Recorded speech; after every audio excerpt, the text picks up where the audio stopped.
بسم اللہ الرحمن الرحیم۔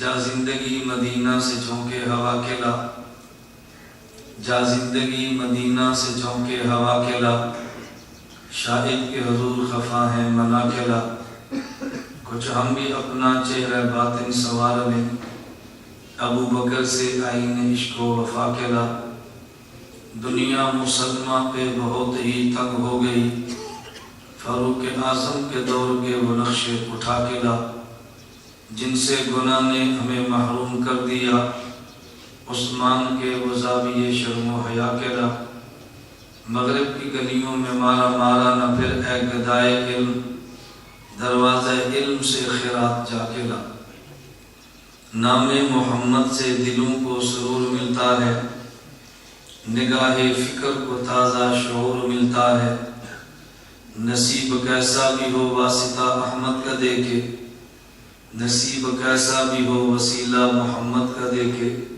خدا سے جو بھی مانگے ضرور ملتا ہے۔ معزز علماء کرام، میرے نہایت واجب الاحترام بزرگوں، مسلک اہل سنت والجماعت سے تعلق رکھنے والے نوجوان دوستوں اور بھائیوں، میں نے آپ حضرات کی خدمت میں قرآن کریم کی ایک آیت کریمہ کے چند الفاظ تلاوت کیے ہیں۔ آج کی مجلس کا ہمارا عنوان یہ ہے، کیونکہ مجھے مفتی عمر نیاز صاحب نے فرمایا کہ ہمارے آج کی مجلس میں خالصتاً علماء اور طلباء ہیں، اور علماء طلباء کے حوالے ہی سے گفتگو کرنی ہے۔ میں آپ کی خدمت میں ایک بات عرض کروں گا اور 3 باتیں بطور تمہید کے پیش کروں گا۔ آپ حضرات کہیں گے کہ ایک بات اور تمہید میں 3، اس کا مطلب یہ ہے کہ تقریر چھوٹی ہے اور تمہید لمبی ہے۔ میں کہوں گا اپنے اس دعوے پر بطور دلیل کے رسول اکرم صلی اللہ علیہ وسلم نے جو نبوت کے اعلان کے بعد پہلی گفتگو فرمائی، اس میں تمہید لمبی تھی اور تقریر چھوٹی تھی۔ حضور اکرم صلی اللہ علیہ وسلم نے فرمایا، لبثت فیکم عمرا، میں تمہارے اندر 40 سال تک ٹھہرا ہوں، هل وجدتمونی صادقا ام کاذبا، تم نے مجھے کیسا پایا ہے؟ انہوں نے کہا جربناک غیر مرہ، ہم نے کئی بار آزما کے دیکھا ہے، ما وجدنا فیکا الا صدقا، ہم نے آپ کو سراپا صداقت پایا ہے۔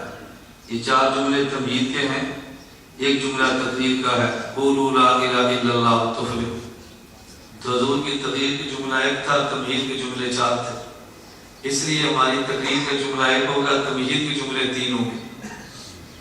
میں جو احادیث یا آیات آپ کی خدمت میں پیش کروں گا، اور میں بطور خاص طلبہ سے کہتا ہوں اس کے ترجمے پر بہت غور کریں۔ میرے ہاں جو طلباء 1 سال کے لیے تخصص فی تحقیق و دعویٰ کے لیے تشریف لاتے ہیں، تو میں انہیں آیات، احادیث اور اکابر کی عبارات کا ترجمہ کرنا سکھاتا ہوں۔ میں کہتا ہوں کہ ترجمے کا فن سیکھو۔ طاہر القادری، جاوید غامدی، ذاکر نائک پلے درجے کے گمراہ ترین شخص، لیکن عوام میں مقبول کیوں ہیں کہ وہ عوامی لہجے میں اپنی بات کہتے ہیں۔ ہم علمی بات کو عوامی لہجے میں کرنے کا فن نہیں جانتے، اس لیے عوام تک ہماری رسائی نہیں ہوتی۔ اس لیے میں طلبہ سے ایک جملہ عرض کرتا ہوں، ہمارے بہت سارے احباب اصحاب علم ہیں، اصحاب لسان نہیں ہیں، اور بعض سٹیج پر اصحاب لسان ہیں، اصحاب علم نہیں ہیں۔ اللہ ایسے ہمیں افراد دے جو اصحاب علم بھی ہوں، اصحاب لسان بھی ہوں، اور ہمارے مشائخ میں اس کی بہت بڑی تعداد ملتی ہے۔ مجھ سے قبل حضرت قاری عبید اللہ صاحب دامت برکاتہم نے بات فرما دی ہے، سچی بات اس کو متن بنا کے اگر 1 گھنٹہ تقریر کر لی جائے تو بہت بڑی بات ہو۔ حضرت شیخ الہند رحمۃ اللہ علیہ کی ذات گرامی اتنی بڑی ذات ہے، اور اس دور میں جو جمعیت نے شیخ الہند سیمینار کے نام پر پروگرام منعقد کروانے شروع کیے ہیں، اس میں کوئی شبہ نہیں کہ وقت کی شدید ترین ضرورت ہے۔ میں اس پر کچھ گفتگو تو آخر میں عرض کروں گا۔ میں ایک بات عرض کرتا ہوں، اگر موجودہ حالات میں کسی شخص نے صحیح نہج پہ دینی کام کرنا ہو تو شیخ الہند کی ذات کو آئیڈیل سمجھے۔ مجھے سب کبھی ساتھی کہتے ہیں کیوں؟ میں نے کہا میں اس پر بات نہیں کرتا، بہت لمبی بات ہوگی، کیونکہ دیوبندیت میرا خاص موضوع ہے، اور الحمدللہ اللہ پاک آسانی پیدا فرمائے۔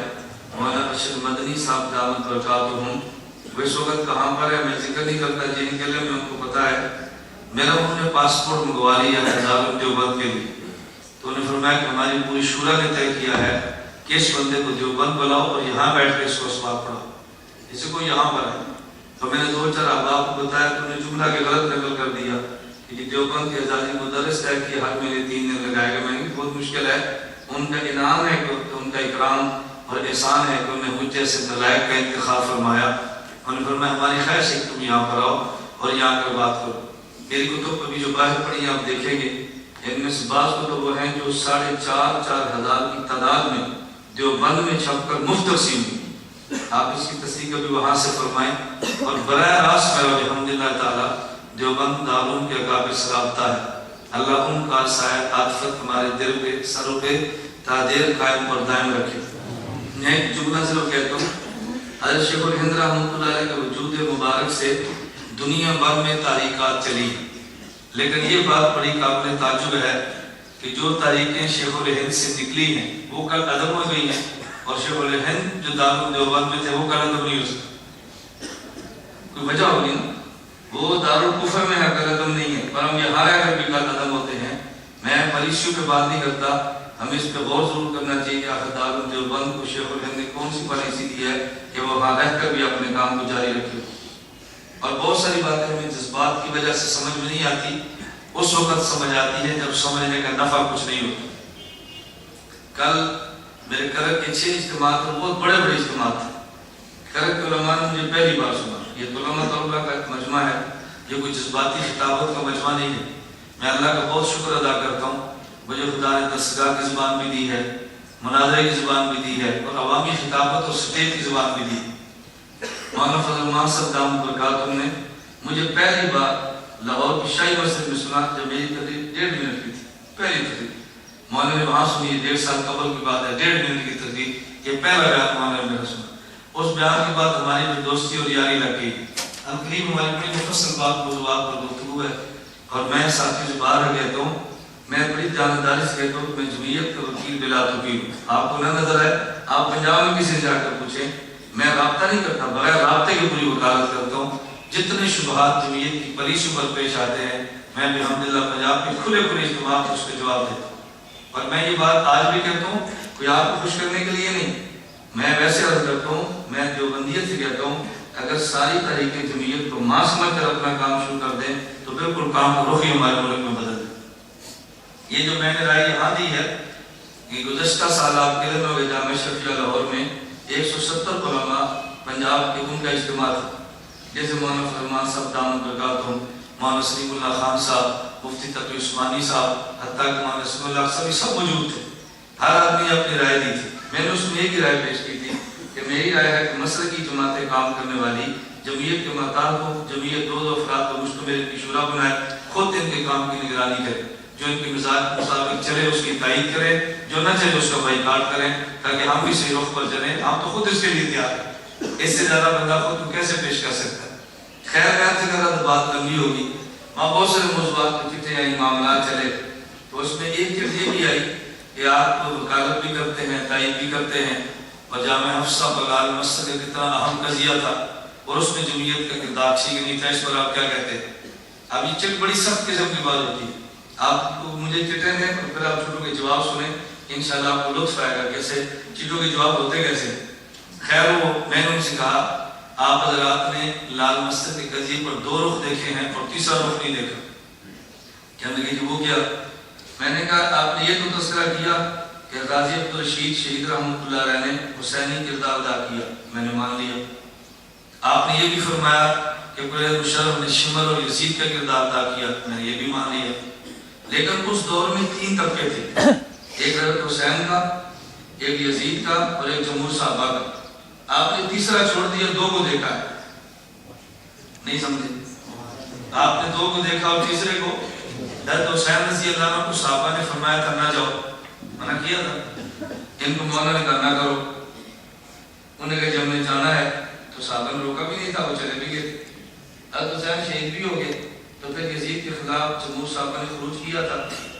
بتاؤ، نہیں کیا تھا، انہوں نے بھی خروج نہیں کیا۔ وہ جمہور صحابہ یزید کو سارے سمجھتے تھے، یہ بھی نہیں سمجھتے۔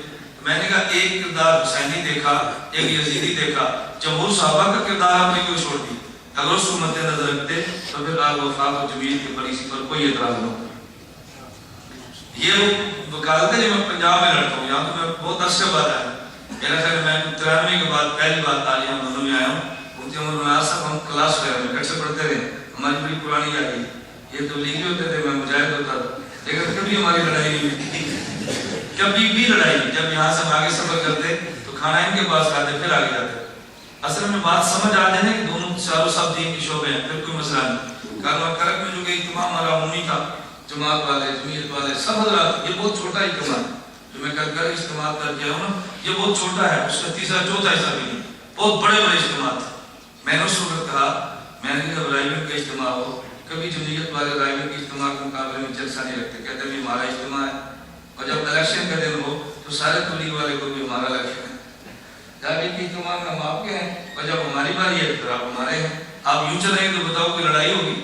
بھئی ووٹ تو دینا ہے نا، اپنوں کو ووٹ کیوں نہیں دیتے؟ اپنوں کی خامیاں نکالتے ہیں اور غیروں کی خوبیاں تلاش کرتے ہیں۔ اللہ میں بات سمجھنے کی توفیق عطا فرمائے۔ خیر میں نفس کی جن میں عنوان نہیں ہے، میں اس کی بات کروں، آج جب کبھی اس وکالت کی ضرورت پیش آئی تو ہم انشاءاللہ حاضر ہیں، اور وکیل بلا توکیل اور بلا فیس، کوئی فیس بھی نہیں ہماری وکالت کی۔ اللہ کا بہت شکر ادا کرتے ہیں، بہت شکر ادا کرتے ہیں۔ مولانا جال ملک، مولانا نصیب گل، یہ حضرات جب ہمارے سرودے میں کنونشن تھا آج سے 2 سال قبل، ان کا ناشتہ میرے پاس تھا۔ مولانا نصیب گل صاحب نے فرمایا کہ رائے مجھے دیوبند کے بعد پاکستان میں درسگاہ میں کی بیان کرنے لطف آیا، مجھے اس کی درسگاہ میں آیا۔ اب آپ نے اس کی وجہ تو وہی بتا سکتے ہیں اس کی وجہ کیا ہوگی۔ میں نے خالص کالج کے نوجوان دیے، جمعیت کے پرچم دیے، میں نے کہا کہ میں باہر رہ کر کام کرتا ہوں، میری مسئلے کی کچھ مجبوریاں ہیں، ورنہ ہم آپ کے کارکن ہیں۔ جب آدمی کسی کو ماں کو ملے تو پھر تو بات ہی ختم ہو جاتی ہے۔ ماں پر تنقید کرنا ایک کسی حلالی بیٹے کا کام نہیں ہوتا۔ اللہ میں بات سمجھنے کی توفیق عطا فرمائے۔ خیر میں نے عرض کیا، میں نے بات ایک عرض کرنی ہے اور تمہید میں 3 باتیں کرنی ہیں۔ عنوان میرا ہے علماء دیوبند کا بر صغیر میں خصوصاً اور پوری دنیا میں عموماً کردار کیا ہے۔ اصل عنوان یہ علماء دیوبند کا کردار کیا ہے، علماء دیوبند نے کیا کارنامہ سر انجام دیا ہے، کیا دیوبندیت کوئی گزشتہ تاریخات کے مد مقابل الگ تاریخ ہے، یہ دیوبندیت 1400 سال سے آنے والی تاریخات کا تسلسل ہے۔ دیوبندیت کیا ہے اور دیوبندیت نے کیا دیا ہے، دیوبندیت کا کردار کیا ہے۔ لیکن اس سے قبل میں 3 باتیں عرض کروں گا۔ ایک کام نبی پاک صلی اللہ علیہ وسلم نے فرمایا، ایک کام صحابہ کرام رضی اللہ عنہم اجمعین نے فرمایا، اور ایک کام حضرت امام اعظم ابو حنیفہ نے فرمایا، اور ایک کام علماء دیوبند نے فرمایا۔ ایک کام میرے پیغمبر نے کیا جسے تکمیل دین کہتے ہیں، اور ایک کام صحابہ کرام نے فرمایا جسے تمکین دین کہتے ہیں، اور ایک کام امام اعظم ابو حنیفہ نے فرمایا جسے تدوین دین کہتے ہیں، اور آخری کام جو چوتھا علماء دیوبند کا کردار ہے وہ ہے تطہیر دین۔ وہ کیا ہے؟ تطہیر دین۔ تو نبی کا کام تکمیل دین، صحابہ کا کام تمکین دین، امام ابو حنیفہ کا کام تدوین دین، اور علماء دیوبند کا کام تطہیر دین۔ دیکھو مشکل بات تو نہیں ہے، یہ درسگاہ والی زبان ہے، اور میں انشاءاللہ لفظ نشر مرتب کے ساتھ چلوں گا، ایسا نہیں ہوگا کہ بات دائم ہو جائے۔ ایک کام پیغمبر نے فرمایا جسے تکمیل دین کہتے ہیں، ایک کام صحابہ نے فرمایا جسے تمکین دین کہتے ہیں، ایک کام امام اعظم ابو حنیفہ نے فرمایا جسے تدوین دین کہتے ہیں، اور ایک کام حضرات علماء دیوبند نے فرمایا جسے تطہیر دین کہتے ہیں۔ میرے پیغمبر کا کام تکمیل دین ہے۔ تکمیل دین کا معنی یہ ہے کہ جو دین خدا نے اس امت کو دینا تھا وہ پیغمبر کے ذریعے کامل اور مکمل دیا ہے۔ دین ناقص ہمارے نبی کو نہ خدا نے دیا نہ نبی نے دین ناقص امت کو دیا۔ جتنا خدا سے لیا اتنا دین اللہ کے نبی نے امت کے حوالے کر دیا۔ اس کی وجہ یہ ہے ہمارے پیغمبر اس دھرتی پہ نمائندہ خدا تصور ہوتے ہیں، نمائندہ اپنی بات کبھی نہیں کرتا، بات اس کی کرتا ہے جس نے اس کو نمائندہ بنا کر بھیجا ہوتا ہے۔ ہمارے نبی نمائندہ خدا ہے۔ اگر خدا کا کلام لینا ہو وہ بھی نبی سے ملتا ہے، اگر خدا کے کلام کا معنی لینا ہو وہ بھی نبی سے ملتا ہے۔ کوئی بندہ یہ کہے پیغمبر کو درمیان سے نکال دو اور خدا کا کلام لے دے، ایسا نہیں ہوگا۔ اور کوئی بندہ یہ کہے نبی کو درمیان سے نکال دو کلام خداوندی کا معنی مل جائے، ایسا بھی ہرگز نہیں ہوگا۔ کلام خداوندی بھی نبی کے ذریعے ملتا ہے، کلام خداوندی کا مطلب بھی نبی کے ذریعے ملتا ہے۔ کلام خداوندی بغیر نبی کے نہیں ملتا۔ اس میں ذرا دلیل سننا، دلیل شاید آپ نے سنی ہوگی، میرے علم میں نہیں ہے، یا نہیں سنی تو پھر سنیں، اگر سنی ہے تو میرے طرز میں سنیں۔ ایک گفتگو ہوتی ہے خطیب کی، ایک ہوتی ہے وکیل کی۔ خطیب کی گفتگو کا انداز الگ ہوتا ہے اور وکیل کی گفتگو کا انداز بالکل الگ ہوتا ہے۔ خطیب موقف بیان کرتا ہے، وکیل اس موقف کی وجہ بیان کرتا ہے۔ خطیب کو جلسے میں شور پسند ہوتا ہے اور وکیل کو جلسے میں خاموشی پسند ہوتی ہے۔ اس لیے میں اپنے جلسوں میں نعرے نہیں لگانے دیتا۔ جب تحریک کا جلسہ ہو نعرہ لگائیں کو منع بھی نہیں کرتا۔ میری کوئی ایسی تحریک نہیں جو نعرے کی محتاج ہو، ہمارا خالص علمی سا کام ہے۔ میں بتا یہ رہا تھا اگر پیغمبر کی ذات کو درمیان سے نکالیں خدا کے کلام کے الفاظ بھی نہیں ملتے۔ دلیل قرآن کریم میں ہے، لو انزلنا هذا القرآن على جبل لرأيته خاشعا متصدعا من خشية الله۔ اے میرے پیغمبر اگر میں اس قرآن کریم کو پہاڑ پہ اتارتا، پہاڑ کے ٹکڑے ہو جاتے، پہاڑ اس کلام خداوندی کو اٹھا نہ سکتا۔ اس آیت پر اعتراض، اشکال اور سوال پیدا ہوتا ہے۔ اللہ آپ نے فرمایا اگر اس قرآن کو پہاڑ پہ اتارتا، پہاڑ کو اس قرآن کو اٹھانے کی ہمت نہ تھی، پہاڑ کے ٹکڑے ہو جاتے۔ لیکن ہم نے علوم شریعہ اس بندوں کے ایک طالب علم کو دیکھا جو 10 سال کا بچہ ہے اور اس کے سینے میں قرآن محفوظ ہے۔ اگر یہ قرآن اتنا وزنی تھا، پہاڑ نہیں اٹھا سکتا، تو 10 سال کے بچے نے کیوں اٹھایا ہے؟ اگر یہ اٹھا سکتا ہے تو پہاڑ کیوں وہ نہیں اٹھا سکتا؟ جب یہ قرآن کی آیت پہ اعتراض ہوا ہے تو اعتراض کا جواب دینے والے دارالعلوم دیوبند کے 40 سالہ محتمم قاری محمد طیب قاسمی رحمہ اللہ تعالیٰ ہے۔ میرا مستقل ایک جلسے کا عنوان ہے، کبھی اللہ نے آنے کا موقع دیا میں مستقل ایک عنوان پہ بات کیا کرتا ہوں کہ جب یہ قرآن پہ اعتراض ہو جواب دیوبند والے دیتے ہیں، اور جب دیوبند پر اعتراض ہو پھر دفاع اللہ کا قرآن کرتا۔ یہ مستقل عنوان ہے۔ ابھی بہت سے طلبہ کو نہیں سمجھ آنا، اشکال رہ جانا ہے اس نے بات کیسے کہہ دی ہے، لیکن کبھی اس عنوان پہ جلسہ پھر میں دلائل دوں گا کہ جب قرآن پر اعتراض ہو تو جواب دیوبند والے دیتے ہیں، اور جب دیوبند والوں پر اعتراض ہو پھر دفاع اللہ کا قرآن کرتا ہے۔ قاری محمد طیب رحمۃ اللہ علیہ نے فرمایا اس سوال کا جواب سنیں۔ فرمایا سورج کو دیکھو آسمان کی طرف، اسے منیب کہتے ہیں۔ چاند کو دیکھو آسمان کی طرف، اسے مستنیب کہتے ہیں۔ اگر سورج کی روشنی کو دیکھو آنکھ برداشت نہیں کرتی، اگر سورج کی حرارت اور گرمی کو دیکھو آدمی کا وجود برداشت نہیں کرتا، اور اگر چاند کی روشنی کو دیکھو آنکھ کو دیکھنے میں لطف آتا ہے، اگر چاند کی برودت اور ٹھنڈک کو دیکھو تو بدن کو راحت محسوس ہوتی ہے۔ اس کی وجہ کیا ہے؟ سورج کی روشنی کو ضیاء کہتے ہیں، اس میں حدت ہوتی ہے۔ سورج کی گرمی کو حرارت کہتے ہیں، اس میں بھی شدت ہوتی ہے۔ اور اگر تم چاند کو دیکھو اس کی روشنی کو نور کہتے ہیں، اس میں ملاقات اور نرمی ہوتی ہے۔ اور اگر تم چاند کی دیکھو برودت اور ٹھنڈک کو دیکھو اسے برودت کہتے ہیں۔ تو سورج میں جلال تھا اور چاند میں جمال تھا۔ سورج کی روشنی اپنی ہے، چاند سورج سے لیتا ہے۔ سورج کی حرارت بھی اپنی ہے، چاند سورج سے حرارت کو لیتا ہے اور برودت میں بدل جاتی ہے۔ سورج جلال والا ہے، چاند جمال والا ہے۔ سورج کی روشنی جلالی تھی، اس کو دیکھا تو آنکھ جواب دے گی، لیکن جب وہ جلالی روشنی چاند کے جمال سے گزری ہے اس کو دیکھنے میں لطف آیا ہے۔ سورج کی حرارت بھی جلالی ہے، وجود اس کو برداشت نہیں کر سکتا تھا، لیکن جب جلالی تپش اس کی چاند سے گزری ہے، برودت ٹھنڈک میں بدل گئی ہے، اس کو دیکھنے میں اور سہنے میں لطف آیا ہے۔ فرمایا میرا اللہ جلال والا ہے، میرے اللہ کا کلام بھی جلالی ہے۔ اگر پہاڑ پہ اترتا پہاڑ ٹکڑوں میں بدل جاتا، لیکن خدا نے جلالی کلام کو پہلے محمد کے جمالی سینے پہ اتارا ہے، پھر حضور کی جمالی زبان سے نکالا ہے۔ اگر یہ جلالی کلام سیدھا اترتا پہاڑ ٹکڑے ہو جاتا تو جمال محمد کی برکت ہے، اس کو علوم شریعہ کا بچہ بھی اٹھا رہا۔ یہ میرے حضور کے جمال کی برکت ہے۔ یہ جلالی کلام درختہ تھا تو پہاڑ بھی نہ اٹھاتا۔ نبی کو درمیان سے نکال دو، قرآن کے الفاظ کو پہاڑ نہیں اٹھاتا۔ بتا میں ان کو کیسے اٹھا لیں گے؟ تو نبوت کیونکہ نمائندہ خدا ہے، اس لیے نبی کے بغیر کلام خدا بندی بلا نہیں کرتا۔ چلیے ذوق تازہ ہو تو میں ایک جملہ کہتا ہوں۔ آپ نے کبھی قاری صاحب کو دیکھا؟ کوئی بھی قاری 10 جگہ حفظ کا ہو، بس اوقات ایک عالم ہوتا ہے اور اس کو کہتے قاری ہے۔ قاری محمد طیب رحمۃ اللہ علیہ بہت بڑے عالم تھے، لیکن شہرت قاری محمد طیب، لیکن ایک ہوتا ہے 10 جگہ کا قاری جس کے پاس حدیث کا علم نہیں ہوتا۔ میں اس قاری استاذ کی بات کرتا ہوں۔ قاری کو دیکھو جو قرآن کریم پڑھاتا ہے، اور شیخ الحدیث کو دیکھو جو بخاری ترمذی یا کوئی بھی استاد الحدیث حدیث کا سبق پڑھاتا ہے۔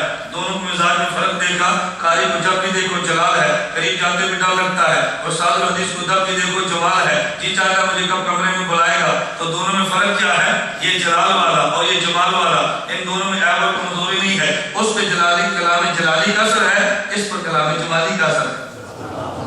اللہ جلال والے ہیں، خدا کا کلام بھی جلالی ہے، اور نبی جمال والے ہیں تو نبی کا کلام بھی جمالی ہے۔ قاری صاحب پر کلام جلالی کا اثر ہے اور استاد حدیث پر کلام جمالی کا اثر ہے۔ تو جلال والے سے ڈر تو لگتا ہے نا، اور جب جمال ہو تو پھر ڈر نہیں لگتا۔ اللہ کا جلال کی صفت بھی ہے اور جمال بھی ہے، لیکن غلبہ عموماً جلال کا ہوتا ہے۔ اس پر ایک نکتہ ذہن نشین فرمائیں، آپ نے نمازوں کو دیکھا، فجر مغرب عشاء کی نماز میں قاری اونچی آواز سے قرآن پڑھتا ہے، ظہر عصر کی نماز میں دیکھیں قاری قرآن آہستہ پڑھتا ہے۔ آخر وجہ کیا ہے؟ اے خدا کی صفت جلال ہے، اے خدا کی صفت جمال ہے۔ جب سورج غروب ہوتا ہے تو صفت جمال کا ظہور ہوتا ہے، جب سورج طلوع ہوتا ہے خدا کی صفت جلال کا ظہور ہوتا ہے۔ جب بڑا جمال کے اندر ہو تو بچے کھیلا کرتے ہیں، اور جب بڑا جلال کے اندر آ جائے تو چھوٹے سہم جاتے ہیں۔ جب خدا کی صفت جمالی کا ظہور ہوتا ہے تو قاری بھی کہتا ہے الحمدللہ رب العالمین، اور جب صفت جمال کا جلال کا ظہور ہوتا ہے تو پھر الحمد بھی اونچی آواز سے نہیں نکلتی۔ دن کو صفت جلال کا ظہور ہے، نماز سری بنتی ہے، رات صفت جمال کا ظہور ہے، نماز جہری بنتی ہے۔ اللہ کی صفت جلال بھی ہے، خدا کی صفت جمال بھی ہے۔ میں کہتا ہوں میرے پیغمبر کی برکت سے دونوں صفتیں نکلی ہیں۔ اللہ میرے نبی خدا کی صفات کا مظہر ہے، یہاں سے صفات خداوندی جو اتنی امت کو چاہیے اتنا حصہ ملتا ہے۔ میرے پیغمبر کو دیکھو کہ صفت جلال منتقل ہے، کہ صفت جمال منتظر ہے۔ ابو بکر صدیق رضی اللہ عنہ کو دیکھا تو رات کی خلوت میں کھڑے ہیں اور قرآن آہستہ پڑھتے ہیں۔ عمر بن خطاب کو دیکھا تو مسجد نبی میں ہے، قرآن اونچی آواز سے پڑھتے ہیں۔ صدیق اکبر سے پوچھا تم قرآن آہستہ کیوں پڑھتے ہو؟ فرمایا اس لیے آہستہ پڑھا یہ سونے والا اٹھنا ہے۔ عمر بن خطاب سے پوچھا تم قرآن اونچی آواز سے کیوں پڑھتے ہو؟ فرمایا میں پڑھتا ہوں کیوں سویا ہوا ہے۔ صدیق پہ غلبہ جمال کا ہے، عمر پہ غلبہ جلال کا ہے۔ ایک پر جلال کا اثر اور ایک پہ جمال کا اثر ہے۔ ضرورت تو دونوں کی ہے نا، کہیں جلال کی حاجت ہوتی ہے کہیں جمال کی حاجت ہوتی ہے۔ نہ صرف جلال سے کام چلتا ہے نہ صرف جمال سے۔ اس کو میں سمجھانے کے لیے کہتا ہوں کہ جلال سے خشیت ہوتی ہے اور جمال سے محبت ہوتی ہے۔ مجھے ایک شخص کہنے لگا کہ مولانا جواب تو دے، میں نے کہا جی فرمائیں۔ حضرت امام بخاری بہت بڑے عالم تھے، تم تقلید امام ابو حنیفہ کی کیوں کرتے ہو؟ میں نے کہا امام ابو ہریرہ بہت بڑے عالم تھے، تم امامت کے لیے صدیق اکبر کا انتخاب کیوں کرتے ہو؟ کہتا جی سمجھا نہیں۔ میں نے کہا تو سمجھا کیوں نہیں ہے؟ یہ بات تو معروف ہے اور مسلم ہے، پیغمبر کے صحابہ میں سب سے بڑے عالم ابو بکر صدیق رضی اللہ عنہ اور سب سے بڑے محدث حضرت ابو ہریرہ رضی اللہ عنہ۔ مجھے میں نے کہا یہ بات ہمیں نہیں آتی، جو بڑا عالم ہوگا وہ بڑا محدث بھی ہوگا، جو بڑا محدث ہوگا وہ بڑا عالم بھی ہوگا۔ یہ تقسیم کیوں چلی ہے؟ ابو بکر صدیق بڑے عالم ہیں، حضرت ابو ہریرہ بڑے محدث ہیں صحابہ میں، تو جو بڑا محدث بڑا عالم ہوگا، جو بڑا عالم تو بڑا محدث ہوگا۔ یہ فرق کیوں کیا؟ میں نے کہا توجہ رکھنا، میں بات سمجھاتا ہوں۔ حضرت امام بخاری کے بارے میں شہرت ہے یہ امت کا بڑا محدث ہے، میں حقیقت کی بات نہیں کر رہا، میں شہرت کی بات کرتا ہوں۔ شہرت یہ ہے امام بخاری امت کا سب سے بڑا محدث ہے، امام ابو حنیفہ رحمہ اللہ یہ امت کا سب سے بڑا عالم ہے۔ میں نے کہا دونوں کا فرق کیا ہے؟ جب کوئی مسئلہ ابو بکر صدیق سے پوچھتا وہ نبی بالا بتاتے، لیکن جو غلبہ خشیت کا تھا الفاظ نبوت کو نقل کرتے ڈرتے قال ابو بکر کہہ کے بتا دیتے۔ اور جب کوئی مسئلہ ابو ہریرہ سے پوچھتا رضی اللہ عنہ، ان میں جمال نبوت کا اور ان پہ محبت کا غلبہ تھا، وہ قال رسول اللہ کہہ کے حضور کے الفاظ میں مسئلہ بتاتے۔ جب کسی نے مسئلہ امام ابو حنیفہ سے پوچھا ان کے غلبہ خشیت کا تھا، مسئلہ نبی والا بتاتے، الفاظ نبوت بیان کرتے رہتے، قال ابو حنیفہ کہہ کے بتاتے۔ جب امام بخاری سے پوچھتے ان کے غلبہ محبت کا تھا، ان کا جی چاہتا الفاظ نبوت بھی نقل کرے ابو ہریرہ کی طرح کہ قال رسول اللہ کہہ کے بتاتے، میں نے اس پہ غلبہ خشیت کا تھا، ان پہ غلبہ محبت کا تھا۔ ہم نے آدھے صحابہ میں دیکھا اگر کس صدیق اکبر پہ غلبہ خشیت کا تھا، حضرت امام ابو ہریرہ پہ غلبہ محبت کا تھا، غلبہ محبت کی وجہ سے انہیں بڑا محدث کہا جانے لگا، حالانکہ بڑے عالم تو ابو بکر تھے نا، بڑے محدث ہونے کے باوجود بھی امامت ابو بکر صدیق کو ملی ہے۔ میں نے کہا کہ غلبہ محبت کا تھا، انہیں بڑا محدث کہا جانے لگا، بڑا عالم کیونکہ امام ابو حنیفہ تھا، صحابہ میں بڑے عالم وہ تھے، امامت انہیں ملی ہے، ادھر بڑا عالم یہ تھا، تقلید کی دولت ہمیں دی ہوئی۔ میں نے باتیں سمجھنی مشکل تو نہیں ہے، خیر میں اپنا عنوان سمجھاتا ہوں۔ میں یہ کہہ رہا تھا اگر اللہ کے نبی کو درمیان سے نکال دو تو کلام خداوندی کے الفاظ بھی نہیں ملتے۔ اللہ کے نبی ہوں گے تو کلام خداوندی کے الفاظ ملیں گے، اللہ کے نبی نہیں ہوں گے کلام خداوندی کے الفاظ نہیں ملیں گے۔ نمبر 2، اور پیغمبر اگر نہ ہو تو قرآن کا معنی بھی امت کو نہیں ملتا۔ نبی قرآن کریم کے الفاظ بھی دیتے ہیں اور نبی قرآن کریم کا معنی بھی دیتے ہیں وَأَنزَلْنَا إِلَيْكَ ذِكْرًا لِتُبَيِّنَ لِلنَّاسِ مَا نُزِّلَ إِلَيْهِمْ میرے پیغمبر قرآن ہم نے دیا ہے آپ ہی ان کو ترجمہ بتائیں ان کو مطلب بتائیں اور میں یہ بات بڑی تحدی اور دعوے کے ساتھ کہتا ہوں اگر میرے پیغمبر قرآن کا معنی بیان نہ کرے تو صحابہ بھی قرآن کا معنی نہیں سمجھتے تو اور میں کیسے سمجھیں گے نبی بولے تو صحابی سمجھتا ہے پیغمبر نہ بولے تو صحابی رضی اللہ عنہ کو بھی الجھن پیش آتی ہے مثالیں تو بہت ساری ہیں میں ایک دو آسان مثال دیتا ہوں جو آپ حضرات کی طلبہ کی دسترس میں ہے علماء تو میرے مخاطب نہیں ہے میں طلبہ سے عرض کرتا ہوں جس کو سمجھنا بہت آسان ہے اور آپ کی دسترس میں ہے قرآن کریم کی آیت اتری الذین آمنوا ولم یلبسوا ایمانهم بظلم اولئک لهم الامن وهم مهتدون جو بندہ ایمان لایا ایمان کے ساتھ ظلم نہ ملایا امن بھی ملے گا ہدایت بھی ملے گی صحابی چونکہ عربی جانتے تھے پریشان ہو جاتے ہم عربی نہیں جانتے ہم پریشان بھی نہیں ہوتے ایک صحابی نے کہا یا رسول اللہ اینا لم یظلم شیئا ظلم کا معنی کمی اور بیشی ہے بحیثیت بشر اگر نبی نہ ہو کس بندے سے کمی کوتاہی نہیں ہوتی اللہ کے پیغمبر اس کا معنی ہمیں امن اور ایمان ظلم ہمیں امن نہیں ملے گا ہمیں اللہ کے پیغمبر ہدایت نہیں ملے گی کیوں کمی بیشی تو ہو جاتی ہے اور قرآن نے شرط کیا لگائی اولئک لهم الامن وهم مهتدون امن ہدایت تب ملے گا کہ جب ایمان بھی ہو اور ساتھ ظلم نہ ہو ظلم تو ہو ہی جاتا ہے اللہ کے نبی صلی اللہ علیہ وسلم فرمانے لگے یا ظلم کا معنی وہ نہیں جو تم سمجھے ہو یا ظلم کا معنی وہ ہے جو سورہ لقمان میں ہے حضرت لقمان نے بیٹے سے فرمایا یا بنیا لا تشرک باللہ ان الشرک لظلم عظیم اب آیت کا معنی ہوگا الذین آمنوا ولم یشرکوا باللہ شیئا اولئک لهم الامن وهم مهتدون اگر ایمان لائے اور شرک نہ کیا امن بھی ملے گا ہدایت بھی ملے گی پیغمبر بولے صحابی سمجھا ہے نبی نہ بولتے صحابی بھی نہ کبھی تو قرآن کا مطلب کب سمجھ آتا ہے جب نبی سمجھائے توجہ رکھنا قرآن کا مطلب کب سمجھ آتا ہے جب پیغمبر سمجھائے پیغمبر نہ سمجھائے تو صحابی کو سمجھ نہیں آتا تو بتاؤ قادیانی کیسے سمجھ آئے گا نبی سے پوچھے بغیر صحابی کو سمجھ نہیں آتا غلام احمد پرویز کو کیسے سمجھ آئے گا نبی کے سمجھائے بغیر صحابی کو سمجھ نہیں آتا تو ذاکر نائک کو کیسے سمجھ آئے گا آج یہی بیماری امت میں آئی ہے ہم دیوبند والے کہتے ہیں نبی کیونکہ نمائندہ خدا ہے الفاظ قرآن بھی پیغمبر سے لیں گے اور قرآن کا معنی بھی پیغمبر سے لیں گے مرزا قادیانی کہتا ہے نا الفاظ قرآن مدینے والے پیغمبر سے لیں گے اور معنی قادیان سے لیں گے میں بھی تو عربی لغت کو جانتا ہوں یہی بات غلام احمد پرویز کہتا ہے ہم الفاظ قرآن پیغمبر سے لیں گے اور معنی لاہور سے لے لیں گے یہی بات آپ ذاکر نائک بمبئی میں کہتا ہے الفاظ قرآن پیغمبر سے لیں گے اور معنی خود بیان کر لیں گے پھر نتیجہ کیا نکلا کبھی گمراہ قادیان میں تھا کبھی گمراہ لاہور میں تھا کبھی گمراہ بمبئی میں ہے تمہیں نہ میری بات پہ یقین ہے تم ذاکر نائک کی تصنیفات کو دیکھ لو اس کی بذات خود تصنیف کوئی نہیں ہے اس کے خطبات کو لکھا جاتا ہے تم ذاکر نائک کی سیڑھیاں دیکھ لو تمہیں پھر میرے دعوے کی صداقت پر یقین آئے گا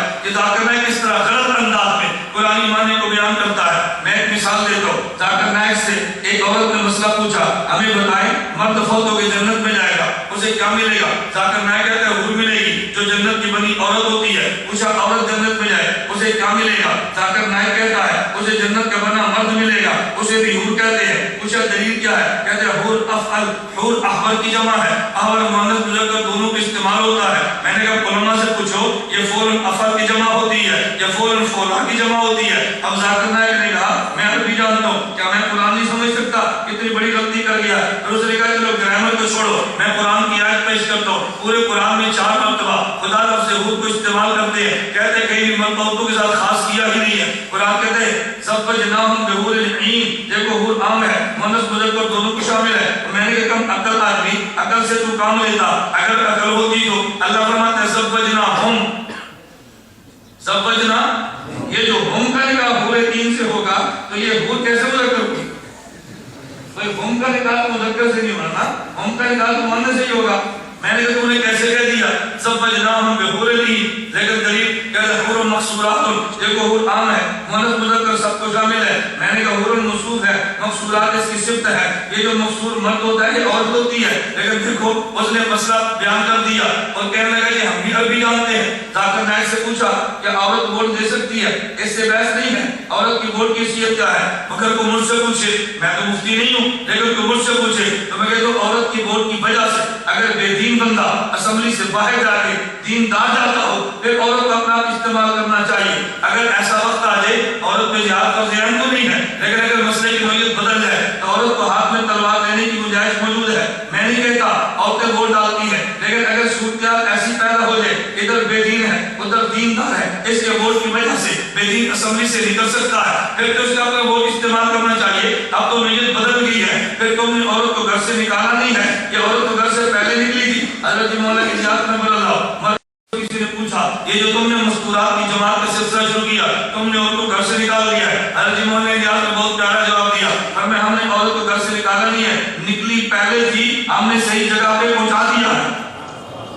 نکلی پہلے تھی، ہم نے صحیح جگہ پہ پہنچا دیا. پہلے اسکول جا رہی تھی، ہم نے ادھر جاؤ. پہلے کالج جا رہی، ہم نے کہا ادھر جاؤ. تم بازار جا کے دیکھو، آپ کے سرحد کی صورتحال قدرے مختلف ہے. پنجاب کی صورتحال تو بالکل نہیں. الامان الحفیظ ہے، اللہ حفاظت فرمائے. میں خیر گزارش کر رہا تھا، مجھے اس سے بحث نہیں ہے، مجھے بحث ذاکر نائک کی دلیل سے ہے. وہ کسی نے پوچھا عورت کی ووٹنگ پہ دلیل کیا ہے؟ کہتے ہیں سورہ ممتحنہ آیت نمبر 8. بندہ بہت خوش ہوتا ہے اس کو کتنا قرآن یاد ہے، دیکھو انگلیوں پہ آیتیں گنتا ہے. یا کہتے ہیں قرآن کریم میں ہے یا ایھا النبی اذا جاءک المؤمنات یباینک علی اللہ یشرکن باللہ شیئا.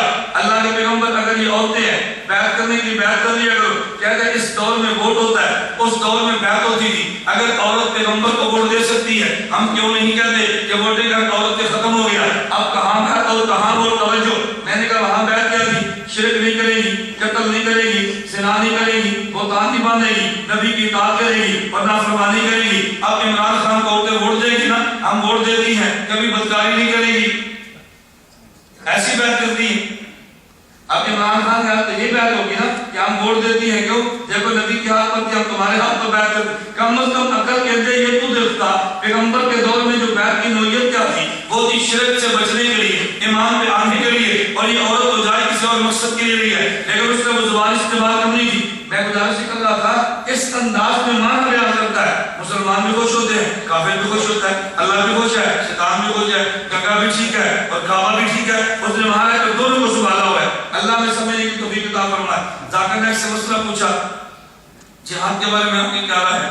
اس نے کہا جہاد اس وقت ہوتا ہے جب پوری دنیا کا ایک امیر ہو پھر وہ اجازت دے، ورنہ نہیں ہوتا. میں نے کہا دنیا کا ایک امیر ہوگا نہ اجازت دے گا نہ کشمیر بیت المقدس کا مسئلہ حل ہوگا. اب دیکھو امریکہ بھی خوش ہے اور ہمارے بھی خوش ہے کہ اس نے جہاد کی بات کی ہے. تو اس انداز میں وہ چلاکی کرتا ہے، عام بندہ کو سمجھتا نہیں ہے. اللہ میں سمجھنے کی توفیق عطا فرمائے. خیر بات لمبی نہ ہو، میں ذاکر نائک پر خدا سے بھی جملہ کہتا ہوں. میرا بچہ متن شاہین عزیزیہ میں بیان تھا. ایک ڈاکٹر مجھے فرمانے لگے کہ مولانا یہ بتائیں علماء حق اور ذاکر نائک میں کیا فرق ہے. میں نے کہا کہ سچ تو ریسرچ میں فرق ہے، علماء حق اور ذاکر نائک میں فرق ہے. کہتے سمجھے نہیں. میں نے کہا کیوں نہیں سمجھے؟ سچ تو ریسرچ تم نہیں سمجھتے تو ذاکر نائک تم جلدادہ کیسے بنتے ہو؟ کہا جی پھر بھی. میں نے کہا بات سمجھو، آپ کے ہاں یا اتحاد بہت بڑا اسٹیڈیم ہے جدہ میں یا فٹ بال کھیلتے ہیں. میں نے کہا رات کو ٹیمیں فٹ بال کھیلتی ہیں اور بہت بڑی لائٹیں لگی ہیں، اس کو کیا کہتے ہیں؟ مجھے کہتے ہیں سر چلائے. میں نے کہا جب ایک کھلاڑی گیم لے کر جائے اور گول کرنے لگے اور ساتھ ہی بچہ لائٹ کو آف کر دے پھر آن کرے، کیا کہتے ہیں؟ کہتے ہیں ریسرچ. میں نے کہا جب یہ لائٹ آف کر کے پھر آن کرے تو گیم پہ تم خوش ہو جاؤ گے، اس بچے کو شاباش دو گے. کہتے ہیں ہم نے یہ بہت بیوقوف بچہ ہے، دیکھو اس نے پوری کھیل کو خراب کر دیا. میں نے کہا پتہ چلا جب سچ سے کام چلتا ہو جب ریسرچ کریں تو کھیل خراب ہوتی ہے. ہم یہی بات کہتے ہیں کہ جس پہ آگے صحابہ سے رہے گئے آج تک کے مفتیان 1400 سال کا فقہ فتوے موجود ہے، وہ سچ کر چکے ہیں. اس مسئلے پہ ریسرچ کرو گے تو شریعت کا نظام برباد ہوگا.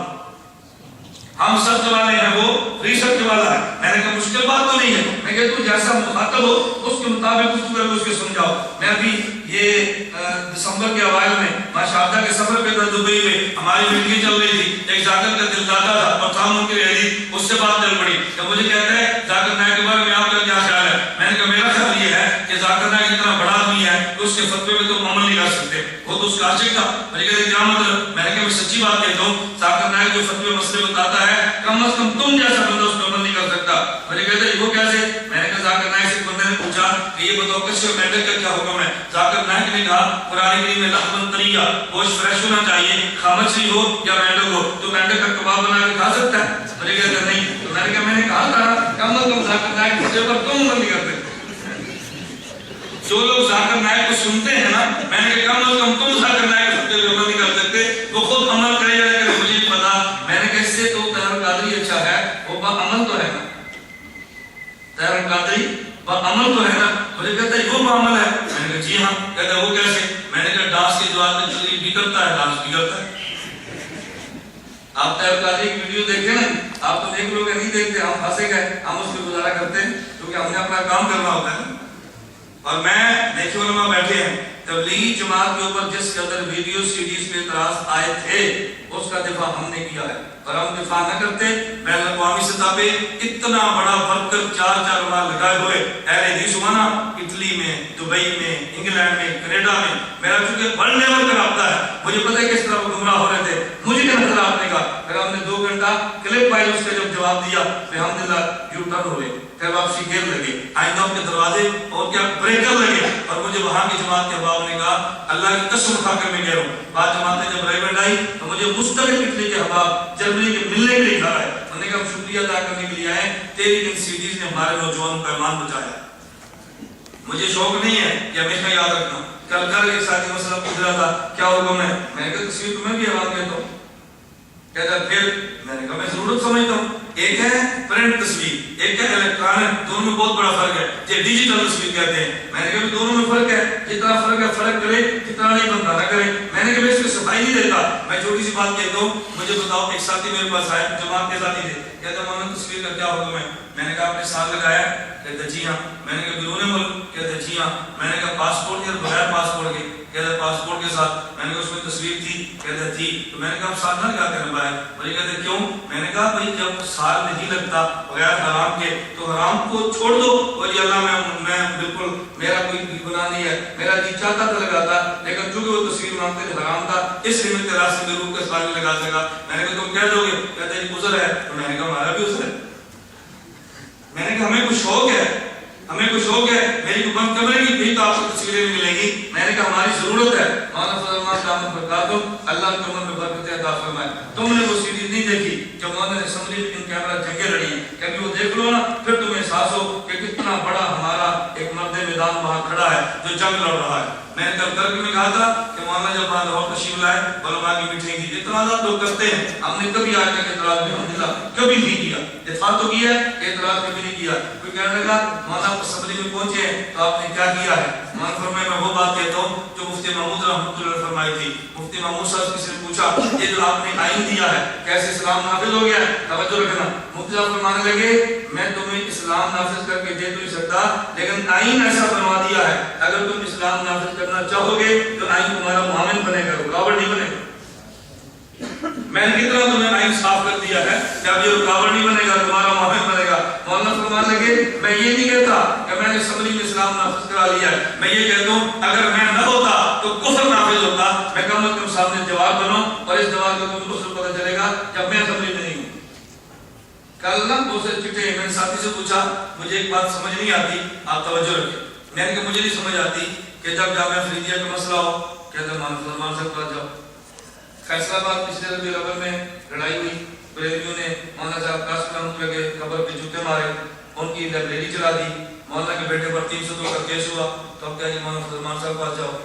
مولانا آدم طارق شہید رحمۃ اللہ علیہ گرفتار تھے اور جیل میں تھے، 40 دن تک مولانا کی بھوک ہڑتال پہنچ گئی، بھوک ہڑتال توڑو، کہا جی مولانا فضل الرحمان ہے میں پھر توڑوں گا، میں نے کہا جب بھی پھنستے ہیں مولانا فضل الرحمان جب پھنسے نکل جاتے ہیں پھر کہتے ہیں سدین کا پتہ ہی نہیں، یہ ہماری سمجھ سے باہر ہے، یا تو پھنسو تو پھر بھی نہ جاؤ اور اگر جانا ہے تو پھر ہر حال میں قبول کرو، پھر ہر معاملے میں تھوڑا سی ہمت کرے، ہمارا دیکھیے خدا گواہ ہے، اب آپ یہاں پہ تشریف فرما ہے، آپ پورے پنجاب میں پوچھ لو میں 7 سال جیل کاٹی، 7 سال تھوڑا عرصہ نہیں ہے، پورے 7 سال کے عرصے میں ایک بندہ بھی نہیں کہہ سکتا میں نے کبھی سفارش کرائی ہو اور کبھی میں نے مفاد حاصل کیا ہو، اپنی عدالتی جنگ لڑتے ہیں بغیر مفاد لینے کے، تائید پوری کرتے ہیں، جو اشکال اس کا جواب بھی دیتے ہیں، یہ ہماری جانت کا تقاضا ہے، نہیں کریں گے قیامت کو معاوضہ ہوگا کہ جس بات کو حق سمجھتے تھے اس کی تائید کیوں نہیں کی، ہمیں اپنی آخرت کا مسئلہ ہے یا اپنے تعلقات کا خطرہ، اللہ مجھے اور آپ کو بات سمجھنے کی توفیق دے، مجھے خطرہ ہے کہ پہلی بات میں بہت دیر نہ لگے، میں نے کیا کیا تھا، نبی کا کام بولو نا، پیغمبر کا کام تکمیل دین، آپ تو طلبہ ہیں نا، نبی کا کام تکمیل دین، پیغمبر نے دین کامل اور مکمل دیا ہے، میں کامل اور مکمل کی شرح کروں گا بہت وقت گزرے گا، میں نے جس طرح بتایا کہ جتنا دین اللہ نے نبی کو دیا وہ سارا دین پیغمبر کی امت کو دے دیا، دین کامل اللہ کے نبی نے دیا، تو دین کو مکمل پیغمبر نے فرمایا۔ اللہ نے قرآن کریم میں اعلان فرما دیا، الیوم اکملت لکم دینکم، میرے نبی اعلان فرماؤ کہ میں نے آج ان کا دین مکمل کر کے تمہارے ذریعے ان کو پہنچا دیا ہے۔ لیکن اللہ کے نبی نے جو دین ان کو دیا وہ لکھ کر نہیں دیا، پیغمبر نے جو ان کو دین دیا صحابہ کرام کو دیا، میرے پیغمبر نے دین دیا۔ لیکن حضور پوری دنیا میں یہ نہیں ہے، حضور عالمی نبی تھے لیکن پورے عالم میں یہ نہیں ہے، نبی حجاز عرب میں تھے، جہاں سے باہر نہیں نکلے، تو پیغمبر کا دین لے کر دنیا میں کیا کون ہے؟ وہ پیغمبر کے صحابہ ہے۔ جب نبی پاک صلی اللہ علیہ وسلم نے حجۃ الوداع کے موقع پہ جمع فرمایا اور فرمایا تو مجھے بتاؤ، میں نے اپنا دین تمہیں پہنچا دیا۔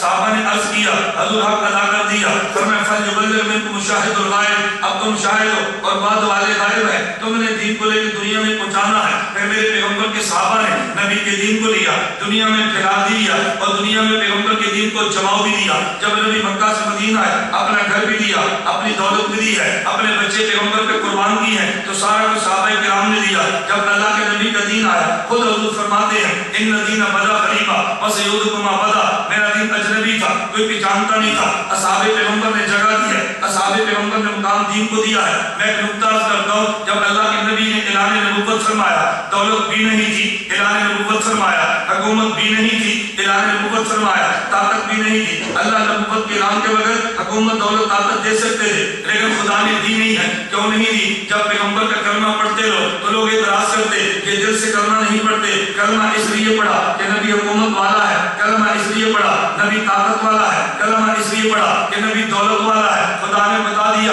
یہ دولت کے لیے آئے نہیں ہے، یہ دولت لٹانے کے لیے آئے ہیں، یہ طاقت لینے کے لیے نہیں آئے، اپنی طاقت پیغمبر کے قدموں پر قربان کرنے کے لیے آئے ہیں۔ جو آیا ہے اس نے دولت مانگی نہیں ہے، پیغمبر کے در پہ دولت لٹا دی ہے۔ تو پیغمبر نے جب دین کا اعلان فرمایا، دین مکمل کیا، صحابہ نے تمکین دین کیا ہے، اس کے لیے اولاد دی ہے، اپنی جائیداد دی ہے، اپنا خون دیا ہے، سب کچھ دین پہ لٹا کے دین کو جمع بھی دیا اور دین کو پھیلا بھی دیا ہے۔ لیکن میرے پیغمبر کے صحابہ کو یہ موقع نہیں مل سکا، صحابہ بیٹھ جاتے اور تفسیرات کو لکھوا دیتے، حدیث کو لکھوا دیتے، اصول اجتہاد و فقہ کو مرتب کروا لیتے۔ یہ صحابہ نے کیا، صحابہ کرام نے دین کو لیا اور دنیا میں پھیلا دیا۔ یہ کام اللہ رب العزت ہے حضرت امام اعظم ابو حنیفہ نعمان بن ثابت سے لیا ہے۔ یہ چونکہ کام نعمان بن ثابت سے لینا تھا، خدا نے میرے امام کو مکہ میں پیدا نہیں کیا، مدینہ میں پیدا نہیں کیا، خدا نے کوفہ میں پیدا کیا۔ آپ کو اس کی وجہ کیا ہے؟ اگر میرے امام کوفہ میں ہوتے، مکہ میں ہوتے، نوعیت اور تھی۔ اگر یہ مدینہ منورہ میں ہوتے، نوعیت اور تھی۔ کیونکہ خدا نے پورا دین رکھوانا تھا تو خدا نے انتخاب کوفہ کا کیا ہے۔ اس کی وجہ کیا ہے؟ میرے نبی دین کو لے کر آئے، نبی کے جانشین ابوبکر صدیق ہے، ان کے جانشین عمر بن خطاب ہے، ان کے جانشین عثمان بن عفان ہے رضی اللہ عنہ۔ اگر کوئی یہ شخص چاہے اللہ کا قرآن سارا ملے، نبی کے پاس چلا جائے، اگر وہ چاہے مجھے قرآن بھی ملے، پیغمبر کی روایات بھی ملے، تو پھر حضور کے پاس جائے گا۔ اگر وہ چاہے مجھے قرآن بھی ملے، پیغمبر کا دین بھی ملے اور حضرت ابوبکر صدیق کے فتوے بھی ملے، آدھے صدیقی کو دیکھ لے۔ اگر وہ چاہے نہیں، ساتھ مجھے عمر کے فتوے بھی چاہیے، حضرت عمر آدھے فاروقی کو دیکھ لے۔ اگر اس کا دل کرے نہیں، مجھے آدھے عثمانی کے مسائل بھی چاہیے، آدھے عثمانی کو دیکھ لے۔ پھر نمبر علی المرتضیٰ آتا ہے۔ پھر میں یوں کہوں گا خدا نے دین جبریل کے ذریعے اپنے نبی کو دیا ہے، نبی نے دین صدیق کو دیا ہے۔ جانشینی کے طور پہ مصلح کا وارث صدیق بنا ہے، صدیق کا وارث عمر بنے ہیں، عمر کے وارث عثمان بنے ہیں اور ان کے وارث علی بنے ہیں۔ علی المرتضیٰ مکہ میں نہیں تھے،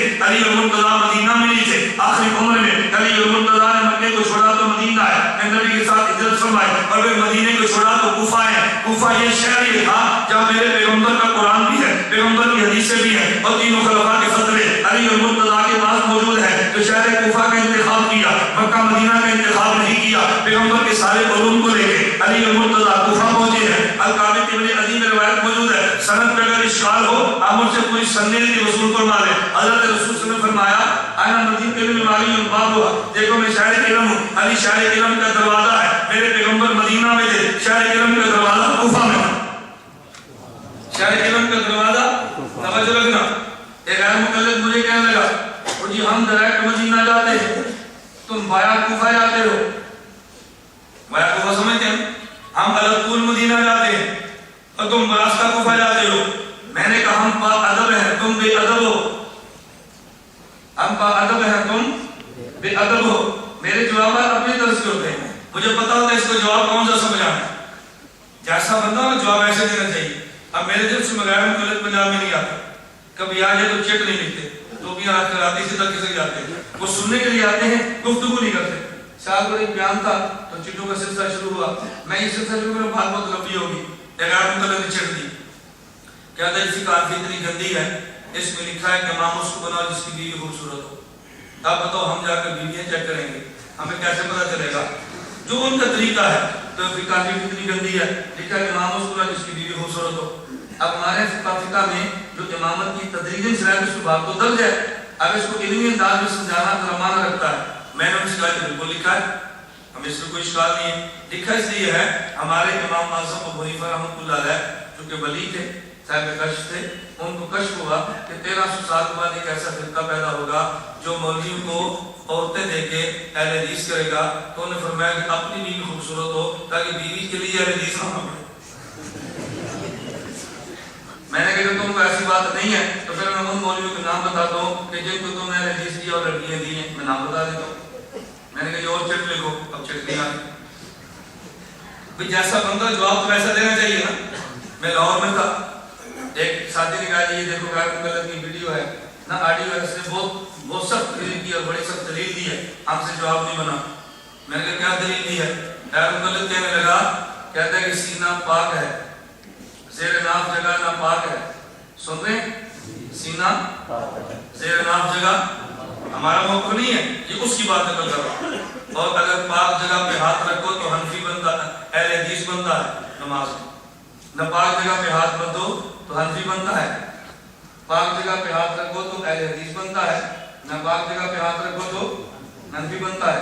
اب عوام تو بہت کنفیوز کا شکار ہوتی ہے نا یار بہت عجیب دلیل ہے. میں نے اس کے جواب دیا میں نے کہا ایک ہے دایاں ہاتھ ایک ہے بایاں ہاتھ. دایاں ہاتھ تو دونوں بائیں پہ رکھتے ہیں سینے پر ہو تب بھی دایاں بائیں پہ ناپ رہی ہو تب بھی دایاں بائیں پہ. دائیں کا تو مسئلہ ہی نہیں مسئلہ تو بائیں کا ہے کہ بایاں کہاں رکھے.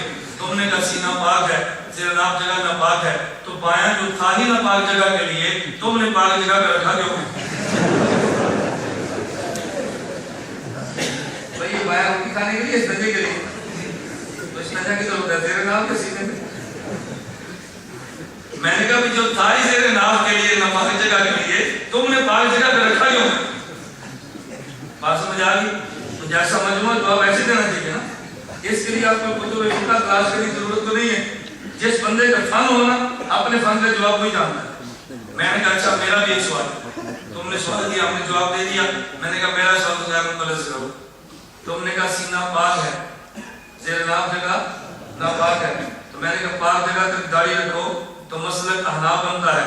ناپاک جگہ تک لے کر جو مسلک اہل حدیث بنتا ہے. میں نے کہا دو جواب اس کا جیسا ہوں ویسا تھپڑ پھر دماغ ٹھیک ہوتا ہے. اور جب تک جو جواب نہ تو پھر دماغ ٹھیک نہیں ہوتا. اللہ میں بات سمجھنے کی توفیق دے. میں بات کیا سمجھا رہا تھا قرآن ہے ذہن میں کیا جی تم بایا کفا جاتے ہو ہم ڈائریکٹ مدینہ جاتے ہیں. میں نے کہا تم بے ادب ہم با ادب. مجھے کہتے ہیں وہ کیسے؟ میں نے کہا حدیث مبارک میں ہے انا مدینۃ العلم والی بابھا. حضور صلی اللہ علیہ وسلم فرماتے ہیں شہر علم علی شہر علم کا دروازہ.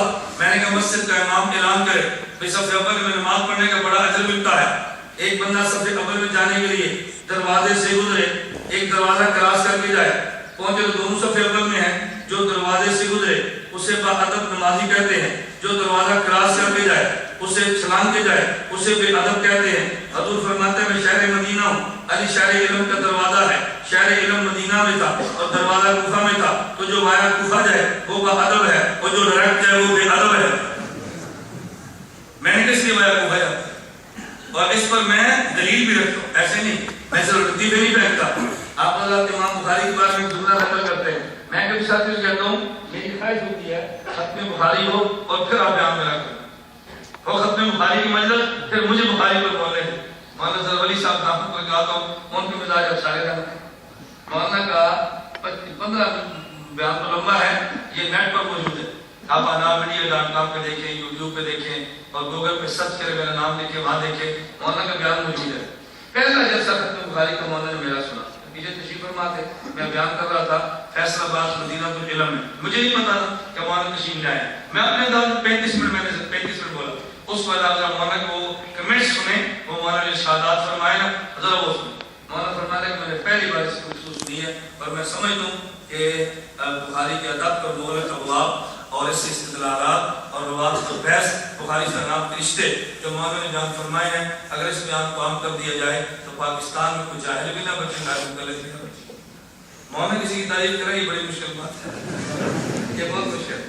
اللہ جزا خیر عطا فرماتا ہے، کراچی میں جاتا ہوں، خدا دعا ہے جیسے میں یہاں بیٹھا ہوں، مولانا ضروری صاحب کام پر جاتا ہوں، ایسا اپنا تخت حوالے کر فرماتے میں جاتا ہوں، اب تو میں بیان کروں اور بڑے اعزاز کے ساتھ۔ اللہ جزا خیر دے، خیر بات لمبی نہ ہو، پھر بات لمبی ہوگی، چونکہ میرا آپ کی پہلی گفتگو ہے نا، شاگرد کا استاد کے بارے میں ذہن اور ہوتا ہے، جو پہلے بار سنے میں دو چار اپنی باتیں کہہ دوں گا تو بہت سارے احباب کہتے ہیں کہ مفتی صاحب اس کو تقریر کی بلایا تھا یا اپنی تجزیہ کرانے کے لیے بلایا تھا، لیکن نہیں بحث کر جانی، اس لیے بہتر ہے کہ میں اپنی باتیں چھوڑتا ہوں اور اگلی بات شروع کرتا ہوں۔ خیر میں اس کو چھوڑ دوں، اس کا دلیل کو چھوڑ دیتا ہوں۔ توجہ، میں ایک بات یہ کہہ رہا تھا کہ میرے پیغمبر نے صحابہ کو دین دیا، صحابہ نے دین کو جمایا اور دین کو پھیلا دیا، لیکن دین کو لکھ کر نہیں دیا۔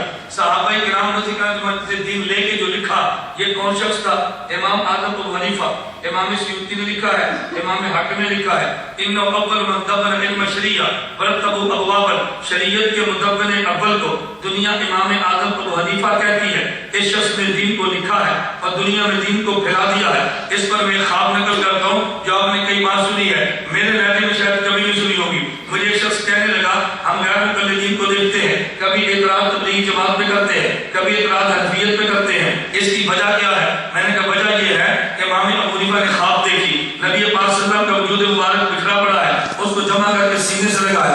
امام کو بڑا تعجب ہوا، اہل سنت والجماعت کے اجماعی عقیدہ ہے اللہ کے نبی قبر میں زندہ بھی ہیں، اللہ کے نبی کا بدن قبر میں محفوظ بھی ہے۔ تعجب اس بات پہ ہوا کہ جب جسم محفوظ بھی ہے، نبی کا جسم زندہ بھی ہے، تو میں نے کیا دیکھا ہے؟ ابن سیرین کے بعد شاگرد کو بھیجا کہ جب ان سے تعبیر پوچھو یہ نہ بتانا خواب دیکھنے والا کون ہے۔ امام ابن سیرین فن تعبیر کے امام تھے، شاگرد نے جا کر پوچھا اگر کسی شخص نے خواب دیکھا، فرمایا بتاؤ یہ خواب دیکھنے والا کون ہے؟ انہوں نے کہا جس نے دیکھا مجھے منع کیا۔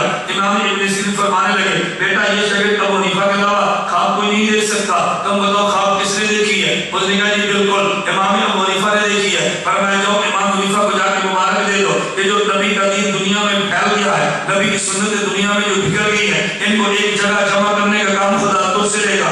اس کی وجہ ابن موفق نے نہیں لکھی، میں اس کی وجہ عرض کرتا ہوں۔ اس کی وجہ کیا ہے؟ میری اور تیری نماز کا نام دین ہے، پیغمبر کے وجود کا نام دین ہے۔ یہ نبی کا وجود اطہر جو بکھرا ہوا دیکھا، یہ پیغمبر کی سنتوں کو دنیا میں پھیلا ہوا دیکھا۔ نبی کے وجود کو جمع کرنے کا معنی پیغمبر کی سنت یکجا جمع کرنا ہے۔ میرے نبی کی سنتوں کو یکجا جمع کیا اور پھر پھیلا دیا ہے۔ یکجا جمع کیسے کیا؟ علی المرتضیٰ کوفہ میں تھے، دارالسلطنت وہاں تھا، دارالخلافہ وہاں تھا، علی المرتضیٰ کے گورنر صحابہ تھے، علی المرتضیٰ کے مشیر صحابہ بھی تھے اور تابعی بھی تھے۔ تو جہاں پہ دارالحکومت ہوتا ہے وہاں مشیر آیا کرتے ہیں، گورنر بھی آیا کرتے ہیں۔ علی المرتضیٰ کوفہ میں تھے، وہاں صحابہ کا آنا بھی تھا اور وہاں سے صحابہ کا جانا بھی تھا، اور نبی کے پورے دین کو یکجا جمع کر دیا گیا۔ خدا نے وہاں ابو حنیفہ کو پیدا کر دیا، یکجا نبی کی سنتوں کو لیا جن کو لے کر صحابہ دنیا میں پھیل گئے تھے، ان سنتوں کے ساتھ کوفہ میں آتے، ابو حنیفہ دیکھتے اور دیکھ کے سنتوں کو جمع کر دیا ہے۔ میں نے کہا وجہ یہ تھی کہ جب دنیا میں سنتیں پھیل گئی ہیں ان کو یکجا کرنے کا کام خدا نے امام ابو حنیفہ سے لیا ہے، اور جب دنیا میں سنتیں مٹ گئی ہیں ان کو زندہ کرنے کا کام خدا نے تبلیغی جماعت سے لیا ہے۔ جب سنتیں پھیلی ہیں تو جمع بھی ہم نے کیا ہے، اور جب سنتیں مٹی ہیں تو زندہ بھی ہم نے کیا۔ میں نے کہا پریشانی تو لگے گی نا کہ جس امام نے سنت کو جمع کیا، سنت کا دشمن تو پریشان ہوگا، تو جن نے سنت کو زندہ کیا سنت کا دشمن پریشان تو ہوگا نا۔ اسی لوگ کہتے ہیں مسجد میں نہ آنے دو، بچوں ان سے۔ سالکوٹ میں جلسہ تھا، مسجد بریلیوں کی تھی، میرے دوست تھے کینیڈا امریکہ وہاں سے آئے، انہوں نے کہا کہ ہمارا ماحول تو بریلیوں کا ہے، ہم نے آپ کا درس رکھا ہے۔ میں نے کہا نماز میں وہاں نہیں پڑھوں گا، نماز گھر بھی پڑھ کے جاؤں گا۔ انہوں نے کہا کہ بہت اچھا، نماز گھر پڑھی، درس کے لیے چلا گیا۔ اس دن میں رائے کے اجتماع بالکل قریب تھا، کہا جی ان کو تھوڑی سی ترغیب بھی دے۔ میں نے ادھر کہا تو بریلوی ہے، جماعت کو مسئلے میں گھسے نہیں دیتے، تو میں نے کوئی ترغیب کیا دوں گا؟ انہوں نے کہا جب اپنے انداز میں دے۔ میں نے بریلوی سے پوچھا جو دیہاتی دے، میں نے کہا تمہارے گاؤں میں الیکشن بھی ہوتا ہے؟ کہا جی بالکل ہوتا ہے۔ میں نے کہا الیکشن میں جلسے بھی ہوتے ہیں؟ کہا جی بالکل ہوتے ہیں۔ میں نے کہا جلسوں میں تم شرکت بھی کرتے ہو؟ کہا جی بالکل کرتے ہیں۔ میں نے کہا جس پارٹی کو ووٹ نہ دینا ہو اس کے جلسے میں بھی جاتے ہو؟ کہا جی اس کے جلسے میں جاتے ہیں۔ میں نے کہا جب ووٹ نہیں دینا ان کے جلسوں میں کیوں جاتے ہو؟ کہتے ہیں یہ سننے کے لیے اور یہ دیکھنے کے لیے وہ کیا کہتے ہیں۔ میں نے کہا تبلیغی جماعت کے ساتھ بھی تم نہ چلنا، اس مرتبہ جا کر دیکھ لو کیا کہتے ہیں، اس مرتبہ دیکھ لو کیا کہتے ہیں۔ پوری گاڑی اس گاؤں سے فیملی اجتماع ہو گئی۔ میں نے کہا دیکھو صحیح نا کیا کہتے ہیں، نہیں پسند آئے تو نہ صحیح، پسند آئے تو چلو۔ تو ریلوی مولوی سمجھتا ہے ایک مرتبہ دیکھ لیا انہیں واپس آنا نہیں ہے، اس لیے ان کو روکو۔ اللہ اس کام کو عام فرمایا۔ میں گزارش یہ کر رہا تھا کہ دین کو جمع کرنے کا کام کس نے کیا؟ امام ابو حنیفہ۔ ایک عرصہ تک دین چلتا رہا، فتنے پیدا ہوتے رہے، کلا کما بھی اس کا ہوتا رہا، لیکن بدر شریف میں انگریز کی آمد کے بعد انگریز نے سب سے بڑا کام یہ کیا ہے، اس نے سمجھا کہ میں مسلمانوں کے سامنے ہتھیار پھینکنے پر مجبور ہوں، ان سے جنگ لڑنا بڑی مشکل ہے۔ اس نے مسلمانوں فتنے پیدا کرنے شروع کر دیے، ایک فتنہ پیدا کیا، اس نے کتاب لکھ دی الاقتصاد کی مسائل جہاد، محمد حسین بٹالوی نے، اور اس نے لکھا کہ جہاد حرام ہو گیا ہے، جہاد منسوخ ہو گیا، اب جہاد کرنے کی کوئی ضرورت نہیں ہے۔ الاقتصاد کی مسائل جہاد ایک کتاب لکھی، اور اس کتاب کے مصنف نے انگریز کو درخواست دی کہ لوگ ہمیں وہابی کہتے ہیں، ہم تو وہابی نہیں ہیں، ہمیں کوئی نام دو۔ انگریز نام اہل حدیث الگ کیا ہے، اس لیے میں دیوبندی کتاب کا حوالہ نہیں دیتا، بریلوی کتاب کا حوالہ نہیں دیتا۔ تاریخ پاکستان صفحہ 194 یہ بی اے کے نصاب کے اندر اردو کی کتاب شامل ہے، یہ حکومت پاکستان نے مواد دیا ہے۔ اگر غیر مقلدیت کو انگریز کا ایجنٹ کہنا یہ فرقہ واریت ہے تو فرقہ واریت کا میں سبب میں نہیں ہوں، یہ پاکستان کی حکومت ہے کہ جن نے اس کتاب کے نصاب میں اس بات کو شامل کیا ہے۔ صفحہ 194 میں عنوان قائم کیا اہل حدیث اور مسلک کے وفاداری، انہوں نے کہا چونکہ انگریز کے حق میں اور جہاد کی منسوخیت میں فتویٰ دیا، 40 علماء کے دستخط کیے، انگریز نے نام اہل حدیث آزاد کیا ہے۔ ایک فتنہ یہ پیدا ہوا، ایک اور فائدہ یہ بلٹے بعد بریلی پیدا ہوا، کتاب لکھی، اب کتاب اس نے لکھی اعلام العالم بین ہندوستان دارالسلام، اور لیکن ہندوستان کے اندر یہ جہاد کرنا حرام ہے، ادھر فتویٰ اس نے دے دیا۔ ایک اور تاریخ قادیان سے ہوئی، اس نے کہا کہ نبی میں بند کرا ہے، جب نئی نبی آتے شریعت نہیں ہوتی ہے، میں اعلان کرتا ہوں کہ دوستو چھوڑ دو دوستو چھوڑ دو، جہاد کا خیال دین میں حرام ہے، جنگوں کے تار مرزا قادیان نے فتویٰ دیا، یہ تین فتوے انگریز نے دیے تاکہ انگریز کے لیے موسم ہموار ہو جائے، فضا آسکار ہو جائے۔ ان فتنوں کے خلاف سب سے پہلے جس شخص نے قدم اٹھایا وہ شیخ الہند مولانا محمود حسن دیوبندی کہتے ہیں، اللہ کی قبر میں کرو رحمت نازل فرمایا۔ کبھی شیخ الہند کا قدم اٹھا، کبھی شیخ الہند کا قدم نے ان کے شاگردوں کو اٹھایا۔ میں خلاصے کے طور پہ دو باتیں کہتا ہوں، اس وقت انگریز نے دو فتنے کھڑے کیے، ایک فتنہ وہ تھا جو دین کے ثابت شدہ مسائل کا انکار کرتا تھا جسے الہاد کہتے ہیں، اور ایک فتنہ وہ تھا جو دین میں غیر ثابت شدہ مسائل کا ادخال کرتا تھا، اسے بدعت کہتے ہیں۔ تو کچھ ملحدین تھے، کچھ مبتدعین تھے، میری بات کو توجہ سمجھنا، میں بالکل خلاصہ عرض کر رہا ہوں کہ دیوبند کا کردار کیا تھا، ایک طبقہ ملحدین کا، ایک طبقہ مبتدعین کا، جو دین میں اضافے کرے اسے مبتدع کہتے ہیں، جو دین میں کمی کرے اسے ملحد کہتے ہیں۔ ضرورت اس بات کی ایک ایسا طبقہ پیدا ہو جو الہاد کا بھی انکار کر دے اور بدعت کا بھی انکار کر دے، جیسے دین پیغمبر سے صحابہ سے ائمہ سے ہندوستان پہنچا ہے، اسی طرح دین امت کو پیش کر دے۔ یہ کام خدا نے علماء دیوبند سے لیا ہے، الہاد کو بھی دین سے الگ کر دیا، بدعت کو بھی دین سے الگ کر دیا ہے، تطہیر دین فرمائی ہے۔ جیسا دین پیغمبر نے دیا تھا ایسا دین دیوبند نے آگے امت کو منتقل کر دی، اسے کیا کہتے ہیں؟ تطہیر دین۔ میں نے خلاصہ یہ بتانا تھا کہ دیوبند کا کام یہ تھا تطہیر دین۔ میرے پیغمبر نے تکمیل دین، صحابہ نے تمکین دین، امام ابو حنیفہ نے تدوین دین، اور علماء دیوبند نے تطہیر دین۔ پھر میں یوں کہوں گا آج بھی صحیح معنوں میں دیوبندی وہی ہے جو تطہیر دین کرتا ہے۔ کیا معنی؟ اگر کسی طرح اسمبلی میں ہے وہاں پہنچے، قادیان میں ہے وہاں پہنچے، اگر کسی اور جگہ پر ہے وہاں پہنچے، جہاں فتنہ ہو وہاں دیوبندیت کا کام ہے طلاق سے اس فتنے کا گلا کم نہ کرے، دلیل کی طاقت سے اس فتنے کو روک دے، ان کی ذمہ داری میں داخل ہے۔ میں کبھی ساتھیوں سے کہتا ہوں میری بات کو سمجھنا، دو قسم کی سرحدیں ہیں، ایک ہوتی ہے جغرافیائی سرحد، ایک ہوتی ہے نظریاتی سرحد، توجہ رکھنا، ایک جغرافیائی سرحد اور ایک نظریاتی سرحد۔ نظریاتی سرحد کے محافظ کو مناظر کہتے ہیں، جغرافیائی سرحد کے محافظ کو فوجی کہتے ہیں۔ جب کوئی بندہ جغرافیائی سرحد کو کراس کرتا ہے، باہر نکلے یا اندر آئے تو پھر فوجی فیرنگ کرتا ہے، اس کے ذمہ ہے، اور جب کوئی بندہ نظریاتی سرحد کو کراس کرے تو پھر فیرنگ مناظر کرتا ہے۔ فوجی کی فیرنگ کا نام گولیاں ہے، مناظر کی فیرنگ کا نام دلیلیں ہیں۔ مناظر کی فیرنگ کا نام، ہماری فیرنگ کون سی ہے؟ دلیل والی۔ کہیں ایسا نہ ہو کہ آپ بعد میں کہ مولانا نے کہا تھا کہ فیرنگ تو ہم نے شروع کر دی ہے، ہماری فیرنگ کون سی ہے؟ بولو نا کون سی ہے؟ دلیل والی۔ فوجی کا کام دو فیرنگ ہے، ہمارے دن میں فیرنگ ہے، سرحدات کا تحفظ وہ کرے اور نظریاتی سرحدات کا تحفظ ہم کریں گے، جغرافیائی کو کرے۔ کوئی لڑائی ہوگی ہم اس لیے کہتے ہیں کہ ہماری فوج جغرافیائی سرحدات کی حفاظت کرے، نظریاتی سرحدات میں دخل نہ دے، وہ اپنا کام کرے ہم اپنا کام کریں۔ جیسے ہم ذاکر نائک کو کہتے ہیں وہ اپنا کام کرے ہم اپنا کام کریں۔ مجھے لوگ کہتے ہیں کہ کیا مطلب؟ میں نے کہا PhD ڈاکٹر نہیں ہے، وہ MBBS ڈاکٹر ہے۔ MBBS ڈاکٹر سے بھی ہے پیشاب چیک کرنا، پخانہ چیک کرنا، معدہ چیک کرنا، پیغام چیک کرنا، خون چیک کرنا، اس کی ذمہ ہے۔ اگر آپ نے مسئلہ چیک کرانا ہو، آپ مفتی صاحب کو دے دیں، پیشاب چیک کرانا ہو، تھالی بند کرو تو وہی بیچ دیں، وہ اپنا کام کرے، ہم اپنا کام کریں، تو دونوں کام چلتے رہیں گے۔ اللہ ہمیں بات سمجھنے کی توفیق عطا فرمائے۔ میں نے خالی گزارش کی ہے کہ اللہ کے نبی صلی اللہ علیہ وسلم نے سبق تو یاد رکھ لیں گے نا، نبی پاک صلی اللہ علیہ وسلم نے تکمیلیں دی، صحابہ نے تمکینیں دی، امام ابو حنیفہ نے تدوینیں دی، اور علماء دیوبند نے تدوینیں دی۔ ہم نبی تو ہے نہیں کہ تکمیل کریں، صحابہ بھی نہیں ہے کہ ہم تمکین کریں، اور ہم ابو حنیفہ بھی نہیں ہے تدوین کریں۔ ہمارے ذمہ کیا ہے؟ تدوین۔ اور تدوین دین تب ہوتی ہے جب آدمی اپنی نئی تحقیقات پیش نہ کرے، اکابر کی تحقیقات کو لے کر چلے۔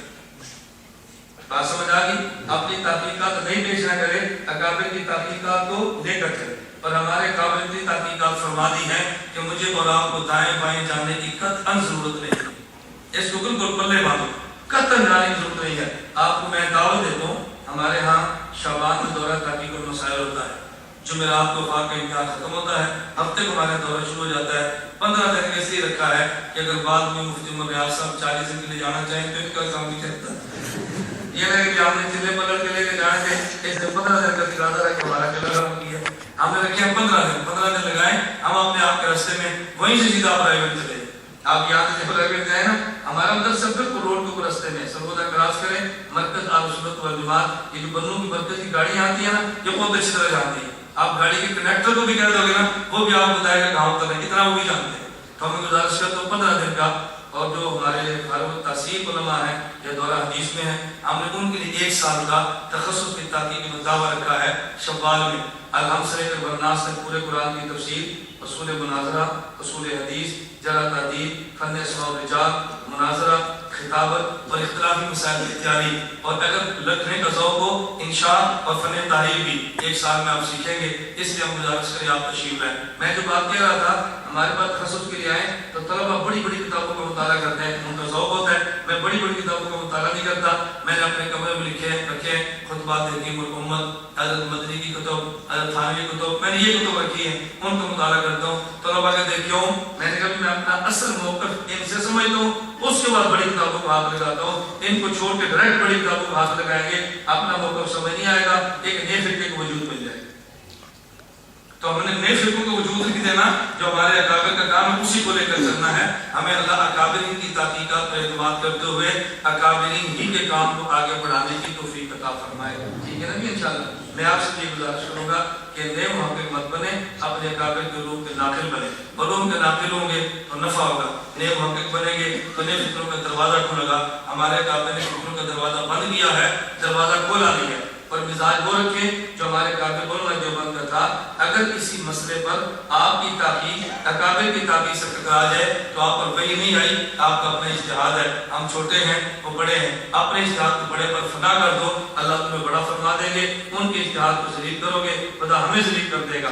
تو کوشش کریں اپنے اکابر سے ٹکرانے کی کوشش نہ کریں، بعض پلیس سے نہ بھی سمجھ آئے تو برداشت کریں۔ میں وقت زیادہ ہوتا ہے، کل میں حضرات سے کرک سے بھی کہا، جب میں دین پہ ان فطروں پہ مدودیت وغیرہ پہ بات کرتا ہوں، ہمارے پاس سب گلا ہوتا ہے۔ میں نے کل بڑی مفصل سے بات کی ہے، گفتگو کیا ہوتی ہے کہ مولانا آپ کہتے ہیں گمراہ ہیں، آپ کہتے ہیں گمراہ ہیں، آپ کہتے ہیں تعلق ٹھیک نہیں ہے، ہمارے بزرگوں نے ساتھ رکھا ہوا ہے۔ میں نے کہا ساتھ رکھنے سے وہ ٹھیک نہیں ہوتے، میری دلیل کو سمجھنا۔ حضرت شیخ وحید رحمۃ اللہ علیہ نے بر صغیر سے انگریز کے اخراج کے لیے کانگریس کو ساتھ رکھا ہوا تھا۔ اس کا معنی یہ نہیں تھا کہ کانگریس مسلمان ہے۔ وقتی ضرورت کے بعد ہمارے قابل کسی کو استعمال کریں، اب اپنی زبان بند رکھا کریں اور قابل خلاف نہ بولا کریں، اپنے کام میں چلتے رہا کریں۔ مجھے ایک ساتھی نے چھیڑ دی کل، تو اس نے بڑا عجیب سا سوال کیا، بولے کہ جی آپ کہتے ہیں غیر کوئی ٹھیک نہیں ہے، ریلوی ٹھیک نہیں ہے، فلاں ٹھیک نہیں ہے، گمراہ ہے، تو یہ تو مولانا فضل الرحمان صاحب کے ساتھ ہے۔ پھر میں نے کہا اس کی میں دلیل کو پیش کرتا ہوں جو رد کرنا آپ کے بس میں نہیں ہوگا۔ بولے کہتے ہیں وہ کیسے؟ حضور اکرم صلی اللہ علیہ وسلم مکہ مکرمہ فاتح بن کے جب گئے تو 13 آدمیوں کے قتل کا اعلان فرمایا، ان کو نہیں چھوڑا۔ ان میں سے عبداللہ بن خطر بھی تھا، کیا اس کو مار دو؟ صحابی نے کہا یا رسول اللہ وہ تو غلاف کعبہ کا پردہ پکڑ کے رو رہا ہے، فرمایا فقتلوا میں اس کو مار دو۔ میں نے کہا صحابہ نے عبداللہ بن خطر کو تو مارا تھا لیکن غلاف کعبہ کو تو کچھ نہیں کہا۔ نہیں سمجھ خلاف کعبہ کا کچھ نہیں کہا تھا نا. میں نے کہا کہ اس جبے میں چھپنے کی کوشش کرے ہم اس کو کسکا لیں گے, جبے کو نہیں گئے. بدقسمتی یہ ہے ہم براہ راست اکابر کی دستار پہ حملہ کرتے ہیں. میں نے کہا جو ہمارے اکابر کے ساتھ اپنے تحفظ کوشش کرتے ہیں نا, ہماری لڑائی ان سے اکابر سے نہیں ہے. بہت بڑی غلط فہمی ہماری ہوگی اور نئے فکروں کا وجود شروع ہوگا کہ جب ہم اپنے مشائخ سے ٹکرانا شروع کرتے ہیں. نہ پنی سمجھ آئے اللہ کے لیے سکوت کر لیں اور نیا فتنے کے دروازے نہ کھولیں. اللہ ہم سب کو اپنے مشائخ کے ساتھ جڑے رہنے کی توفیق عطا فرمائے.